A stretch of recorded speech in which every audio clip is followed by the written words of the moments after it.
Bonjour les amis, bienvenue pour cette troisième de Back to a Movie. Et vous vous en doutez bien, il y a un film parmi tous les films des années 80-90 que je surkiffe, si vous suivez la chaîne, c'est bien sûr Retour vers le futur. Alors il y a la trilogie, mais là on va s'attarder sur le premier film de Robert Zemeckis. Il y a beaucoup de choses à dire, il y a beaucoup d'anecdotes, il y a beaucoup de petits détails du film que vous avez peut-être manqué. Eh ben, c'est le moment de vous rattraper dans cette vidéo. Donc, bienvenue sur la troisième de Back to a Movie. C'est parti.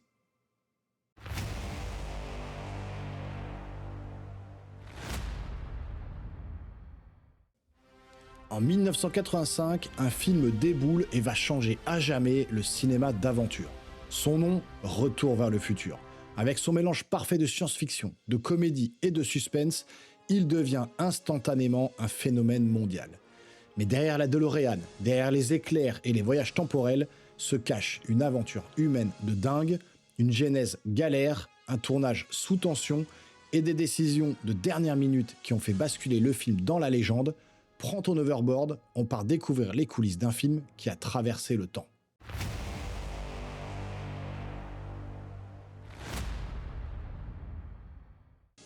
Tout part d'une question toute bête.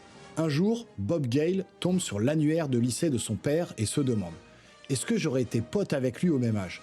Cette idée l'obsède. Il en parle à son complice, Robert Zemeckis, et très vite, ils imaginent l'histoire d'un ado qui remonte le temps et empêche sans le vouloir ses parents de tomber amoureux. Le scénario prend forme, mais là, c'est la galère. Pendant des mois, ils se font refouler. Pas une fois, pas 10 fois, 40 fois. Les studios trouvent le script trop gentil, pas assez sexy, trop compliqué. Même Disney refuse à cause de la scène où la mère tombe amoureuse de son propre fils, ce qu'il trouve carrément malsain. Heureusement, Zemeckis connaît Steven Spielberg. Il hésite à lui demander de l'aide pour ne pas passer pour le gars qui réussit juste grâce à lui. Mais après plusieurs échecs au box-office, il revient vers Spielberg qui accepte de produire le film via Amblin. Universal donne son feu vert, enfin. Mais le studio demande des changements, notamment sur la machine à voyager dans le temps. À l'origine, c'était un frigo. Mais Zemeckis a peur que des enfants essayent de grimper dans des frigos pour imiter le film. Alors, ils optent pour la DeLorean, une voiture au look futuriste, et qui permet de faire la blague visuelle parfaite quand les gens du passé la prennent pour un vaisseau spatial. Jackpot.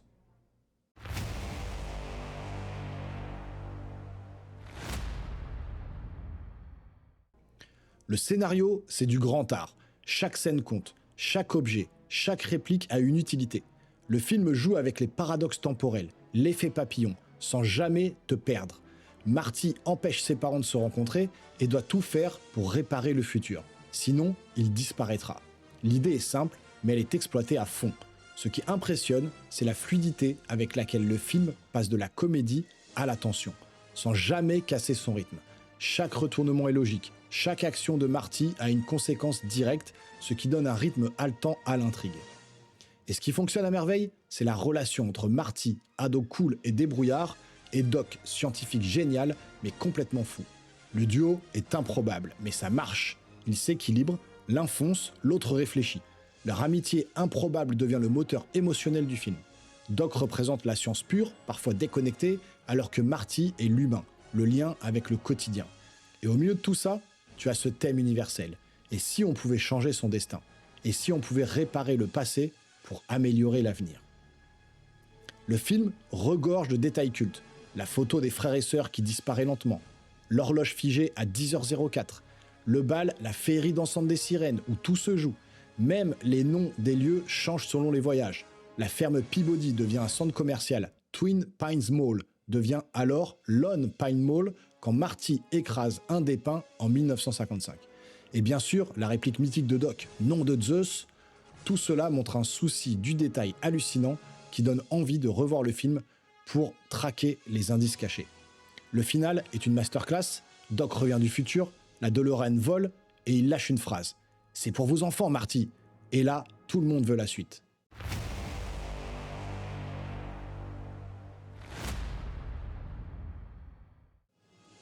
Et pour en arriver là, le tournage a été un vrai parcours du combattant. Tu crois que Michael J. Fox a toujours été Marty? Pas du tout. Le rôle avait été confié à Eric Stoltz. Ils ont tourné avec lui pendant 6 semaines, mais le problème, c'est qu'il jouait trop sérieusement. Pas assez d'humour, pas de légèreté. Zemeckis et Spielberg prennent une décision de fou, ils le virent, malgré le budget déjà cramé, et recontactent Fox. Sauf que lui est engagé sur la série Sacrée Famille. Pas grave, il tourne la journée sur la série, la nuit sur le film. Résultat, il dort 2-3 heures par nuit et il explose l'écran avec son énergie. Le tournage, c'est aussi des scènes cultes avec des galères techniques. La DeLorean en feu, de vrais rails enflammés. La scène de l'horloge avec le dock suspendu, pas d'effet numérique. Christopher Lloyd a tourné sur un décor en hauteur avec des vrais câbles et une trouille bleue. Christopher Lloyd improvisait aussi beaucoup, notamment ses expressions comme Great Scott, qui devient nom de Zeus en VF. Huey Lewis, le chanteur de Power of Love, fait un caméo. Il joue le prof qui recale Marty au concours de rock. Un clin d'œil génial. Quant à la scène où la DeLorean percute une poubelle, c'était un accident de tournage que Zemeckis a adoré et gardé au montage final. Et tu savais que la plaque d'immatriculation de la DeLorean Out of Time est devenue tellement culte qu'elle est aujourd'hui exposée dans plusieurs musées du cinéma. La toute première scène du film, avec tous les réveils qui sonnent, montre un détail que seuls les fans les plus attentifs ont remarqué. Une figurine pendue à l'aiguille d'une horloge. Un clin d'œil génial à la fin du film où Doc Brown se retrouve suspendu à l'horloge de l'hôtel de ville. Ce genre de petits détails prouve à quel point le film est pensé jusque dans les moindres plans. Le décor de Hill Valley, la fameuse place avec l'horloge, les rues et les boutiques, a été entièrement construit sur le Black Lot d'Universal Studios. Ce décor est devenu si mythique qu'il existe toujours et peut même être visité. Et vous savez quoi ? Il a servi pour d'autres films, comme Gremlins ou La Guerre des Roses. Autre anecdote bien connue des fans, Crispin Glover, l'acteur qui joue George McFly, le père de Marty, a été remplacé dans Retour vers le futur 2. Pourquoi ? Il avait exigé un salaire beaucoup plus élevé que les autres acteurs secondaires. Les producteurs ont refusé et ont utilisé un autre acteur grimé pour lui ressembler, filmé de dos ou à l'envers, ce qui a créé des tensions juridiques. Glover a d'ailleurs poursuivi la production en justice pour avoir utilisé son image sans son accord, et il a gagné. Petite anecdote casting, Carrie Fisher, oui, la princesse Leia, avait été pressentie pour jouer Lauren Baines, la mère de Marty. Mais le rôle est finalement allé à Lea Thompson, car les producteurs voulaient un visage moins connu pour ne pas éclipser le personnage. Une autre anecdote peu connue, la scène du bal où Marty joue du rock, a été répétée pendant des jours avec un vrai coach musical. Mais le solo final est complètement improvisé, et c'est ça qui donne à la scène son énergie folle. Enfin, la DeLorean a failli être une Ford Mustang. Ford avait proposé beaucoup d'argent pour placer leur voiture, mais Zemeckis a refusé catégoriquement. Doc ne construirait jamais une machine à voyager dans le temps avec une Mustang.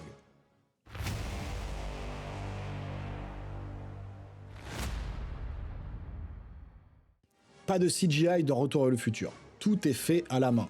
Et pourtant, le film a marqué un tournant dans les effets spéciaux pratiques. L'un des plus grands défis techniques a été de faire disparaître progressivement Marty de la photo familiale. Pour cela, l'équipe a utilisé une combinaison de prises multiples, de fonds verts et de superposition d'images. Une prouesse à une époque où chaque effet devait être calculé à la frame près. Les animateurs ont dû peindre image par image les changements subtils, notamment la main de Marty qui devient transparente. Ce processus a pris des semaines pour quelques secondes à l'écran. Autre défi, faire voler la DeLorean. Là encore, pas de magie numérique. Ils ont construit des maquettes miniatures de la voiture, suspendues par des câbles invisibles, filmées au ralenti avec des effets de lumière. Chaque reflet a été soigneusement recréé pour donner l'illusion d'un objet métallique en mouvement. Pour les scènes d'arrivée et de départ temporels, l'équipe a utilisé des effets pyrotechniques et des flashs lumineux, synchronisés avec des sons électrisants pour renforcer l'impact visuel. Même les traces de flammes laissées sur la route ont été créées avec de véritables rails chauffés et des produits inflammables filmés avec des caméras haute vitesse. La scène où Doc Brown glisse le long du câble électrique pour reconnecter le circuit temporel est un autre exploit technique. Elle a été tournée en plusieurs couches. Des plans larges avec une doublure cascadeur, des gros plans de Christopher Lloyd suspendus sur un fond bleu et des maquettes d'éclairs ajoutées en post-production à la main à l'aide d'animations optiques. Les éclairs ont été peints sur pellicule, image par image. Un travail long et minutieux qui donne pourtant un résultat spectaculaire et intemporel. L'équipe du son a elle aussi repoussé les limites. Chaque bruit de la DeLorean, du moteur au whoosh du voyage temporel, a été créé avec un mélange de sons mécaniques, de synthétiseurs analogiques et même des enregistrements de turbines d'avions trafiquées. Le whoosh du voyage est devenu culte, reproduit des centaines de fois dans les suites et parodié dans la pop culture. La musique d'Alan Silvestri a donné au film une dimension épique. Le compositeur a enregistré avec un orchestre de 98 musiciens un exploit logistique pour un film de science-fiction comique. Le thème principal, avec ses cuivres puissants et ses envolées orchestrales, est aujourd'hui indissociable de la saga. La bande-son mêlant rock des années 50 et musique contemporaine a également été pensée pour accompagner le décalage temporel. Niveau réception, c'est le carton total, le plus gros succès de 1985. 381 millions de dollars, un Oscar des effets sonores et 3 nominations. Et surtout, une place dans la culture pop mondiale. La DeLorean devient culte, les répliques aussi, et même Nike ressort les baskets autolassantes en hommage à la saga. Le film a posé de nouvelles bases techniques pour Hollywood et montré qu'un film sans CGI pouvait repousser les limites de la créativité.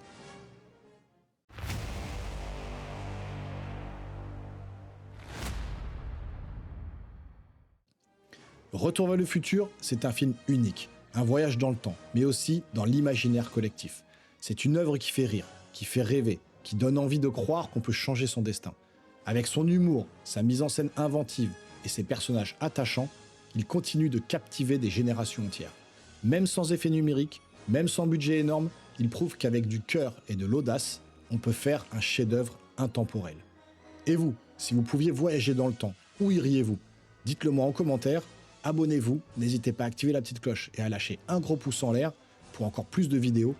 Et nous, je vous dis à plus tard, ou plutôt à plus tôt.